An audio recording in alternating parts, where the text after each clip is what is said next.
आज की ये महफिल सियासी नहीं है। जो ये सोच कर आए होंगे कोई सियासी महफिल है, उसने अपना दिमाग साफ कर लेना चाहिए। ये महफिल समाजी भी है, तहजीबी भी है और खुदाई भी है।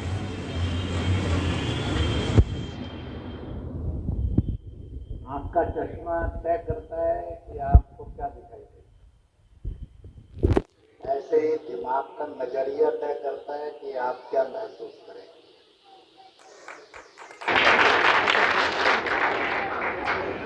मैंने आते ही मिसाल को कहा, हमारी महफिलों में इंसान की जिंदाबाद के नारे नहीं लगते हैं। अब लगा लिए, आगे मत लगा।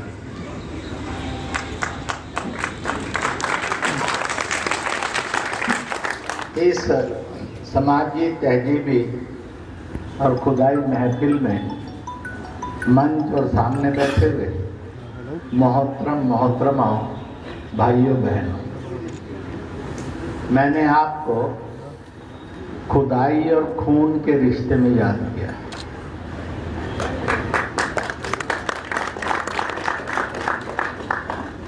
इस सरजमे पर कौन अम्मी अम्बू जान होंगे और उनके बेटे बेटियां वो भाई बहन कहलाएंगे, इसका फैसला इंसान नहीं करता, इसका फैसला मालिक करता है। इसलिए भाई बहन का रिश्ता ये खून का और खुदाई रिश्ता माना जाता है। और इस खून और खुदाई रिश्ते के मैं और आप बेईमान ना हो जाएं, इसलिए मालिक ने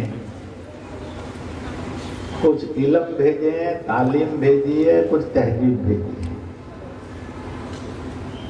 मजहब इस्लाम में जन्नत नसीब होने के लिए कई रास्ते बताए, उसमें से एक रास्ता जो मैं इस समय मजबूर ले रहा हूं उसका बताऊंगा, फिर उससे आगे भी बढ़ूंगा। माँ के कदमों में जन्नत, जो माँ से बेटा बेटी यानी भाई बहन होते, इसलिए वो खून का रिश्ता आदमी शैतान का रिश्ता न बना दे, इसलिए मालिक ने फरमाया है, नबी और पैगंबरों ने अपनी उम्मतों के पास, अपने फॉलोवर्स के पास उसको पहुंचाया है। और उस इल्म का, तहजीब का और तालीम का रास्ता है माँ के कदमों में जन्नत। दोस्तों, यहाँ एक बात ध्यान में रखने में गड़बड़ मत कर लें। माँ शब्द न अरबी है, न फारसी है, न तुर्की है। माँ शब्द संस्कृत का शब्द है और कुरान पाक में माँ शब्द ही लिखा हुआ है। कई बार जुबान के कारण हम कितना झगड़ते हैं और कितने शैतान हो जाते हैं, इसकी भी चर्चा करूंगा। कभी कभी हम अपने अज्ञान को बहुत बड़ी तालीम मान लेते हैं। वो तालीम नहीं होती है, वो मूर्खता होती है। आज आप सब यहाँ आए हैं, मैं अमरोहा तो बहुत बार आया हूँ, मुरादाबाद भी आया, और इनकी बड़ी जिद थी कि नहटोर आई, इसलिए मैं नहटोर पहली बार आया। तो हम कुछ देर पहले गए थे, मेहमानबाजी के चक्कर में फंसते फंसते यहाँ देर से आए। मैंने उनको कहा कि हमें यहाँ काहे लटकाए हुए भाई, वहाँ वो इंतजार करें, यहाँ हम इंतजार करें। और इस सब्र का फल मीठा तभी होगा जब हम आमने सामने आकर मुलाकात करेंगे। वो टाइम आ गया और इसलिए मालिक ने जो इल्म भेजा था, सब्र का फल मीठा होता है। मालिक ने नहीं कहा जल्दबाजी का फल मीठा होता है।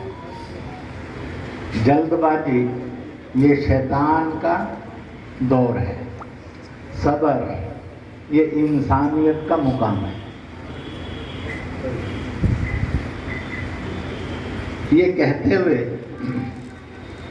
मेरे और आपसे गलती ना हो जाए, इसलिए मालिक ने उससे आगे का इल्म भी दिया, नबियों को दिया, नबियों ने हम तक पहुंचाया। और वो था, हे इंसान तू बहुत गलतियां करेगा, तेरे में बहुत कमियां होंगी। मुझे वो सब कमियां खराब लगती हैं, पर जितनी खराब हैं, गलत हैं, उन सब में सबसे ज्यादा मुझे नापसंद कौन सा है? चोरी नहीं कहा, डकैती नहीं कहा, कत्ल नहीं कहा, मिलावट नहीं कहा, बेईमानी नहीं कहा। ये सब मुझे नापसंद है, पर सबसे ज्यादा नापसंद क्या है?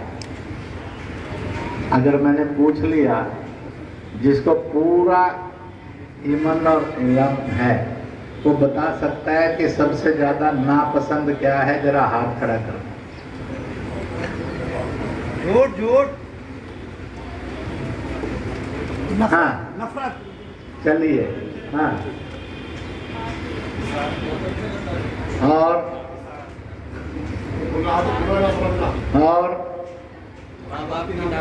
आप में से जिन्होंने कुरान शरीफ पढ़ी हुई है, कुरान पाक जानते हैं, मैं ये तो नहीं कहूँगा याद है कि नहीं है, पर सुनी है या पढ़ी है और याद है, वो जरा हाथ खड़ा कर।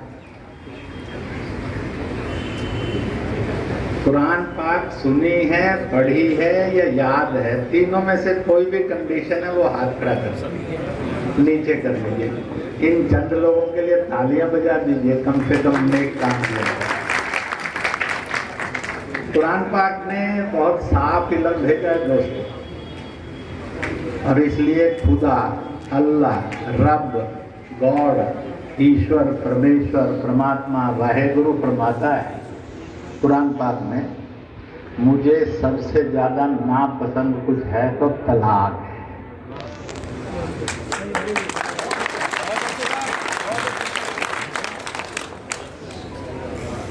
इसलिए मालिक कहता है कि मुझे सबसे ज्यादा नापसंद तलाक है। क्यों कहा?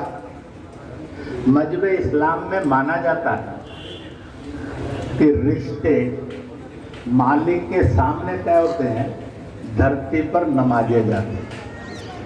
जब मालिक ने जिस रिश्ते को पक्का कर दिया, धरती पर वो मियाँ बीवी के रूप में आ गया। जो उसको तोड़ता है, मालिक उसको शैतानों का बादशाह मानता है। इसलिए मैं ये तो आपको नहीं कहूँगा कि आपको कुरान पाक का इल्म नहीं है, पर कहीं ना कहीं भटके तो है। इसलिए मालिक ने कहा है मुझे तलाक सबसे नापसंद है। क्यों कहा है? इसलिए कहा है, जो आज बेटी पैदा होगी वही बहन भी बनेगी, एक दिन किसी की बीवी भी बनेगी, और उस दिन किसी की माँ भी बनेगी। माँ के कदमों में जन्नत है। आप एक बात विचार करो, अगर मेरी और आपकी माँ को मेरे और आपके बाप ने तलाक दे दिया होता तो हम में से पैदा होता कि नहीं होता?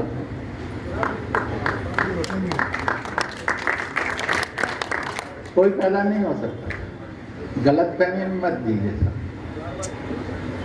अगर मेरे और आपके बाप ने अपनी बीवी को तलाक दे दिया होता, आप में से किसी का वजूद नहीं था धरती पर, आप जन्मने के रास्ते आपके बंद कर देता आपका बाप।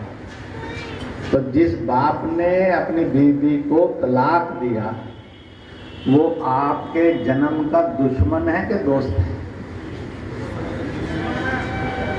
वो आपका कातिल है। आप जुल्मी हैं, अत्याचारी है, शैतान की बड़ी खतरनाक मूरत है, क्योंकि वो आपके पैदा होने का रास्ता ही खत्म कर देता है। दूसरी बात और जरूर सोचिए, बच्चे पैदा हो गए, बाप ने माँ को तलाक दे दिया, शोहर ने अपनी बीवी को कहा तलाक तलाक तलाक, छुट्टी दे रही, जन्नत किसकी बीवी? आपकी माँ तो जिंदा है, आपकी जन्नत नसीब है। इज्जत करोगे, सेवा करोगे तो जन्नत मिलेगी, उससे भी झगड़ा करोगे तो जन्नत मिलेगा, उसकी भी बेइज्जती करोगे तो जन्नत मिलेगा। पर आपने अपने बच्चों की माँ को तलाक देकर बाहर निकाल दिया, तो आपने जन्नत किसकी बिगाड़ी? अपने बच्चों। आप अपने बच्चों के दुश्मन हैं कि दोस्त हैं? आप उसके बाप हैं कि शैतान हैं?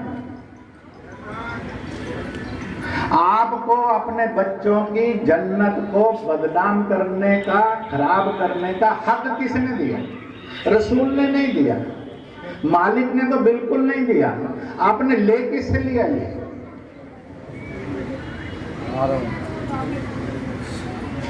इसलिए चीजों को समझने में कभी गलती मत करना। हो सकता है कि आपके अंदर कुछ कट्टरताएं होंगी। मैं ये सारी बातें इसलिए नहीं कह रहा हूं कि मुझे इस्लाम पे या आपकी आलोचना करनी, मुझे तो इस्लाम की खूबसूरती आपको समझानी है जो आप भूल गए, जो आपने अपने जहन से निकाल दिया और शैतान जहन में पाल लिया है, वो शैतान निकल जाए, फरिश्ता आपकी जिंदगी में आ जाए। इसलिए मैंने बात की। इसलिए अपने जन्म के दुश्मन मत बनिए तलाक के रास्ता में। अपने बच्चों की जन्नत के शैतान मत बनिए अपनी बीवी को तलाक दे। इसलिए मालिक ने कहा था तलाक मुझे सबसे ज्यादा नापसंद है। मुझे मालूम है मेरा ये कहने के बाद भी आपको इस्लाम दिमाग में नहीं उतरे। क्यों? आपने शैतान से रिश्ता जोड़ लिया है, और इसलिए शैतान को पत्थर तो हज में मरे थे, पर वो आकर कहीं मैटोर में के अमीनाबाद में के हैदराबाद में के मुंबई में के दिल्ली के अंदर के बिहार शरीफ में आकर बैठ गए। और जब शैतान ने आंख मारी तो आपने भी कहा कमाल हो गया। बीवी ने तो कहा ही नहीं, बड़े साल हो गए आई लव यू, और ये कह रहा आई लव यू, आपने कहा आई आल्सो लव यू। शैतान से प्यार मत करिए दोस्तों, शैतान को छोड़ दो।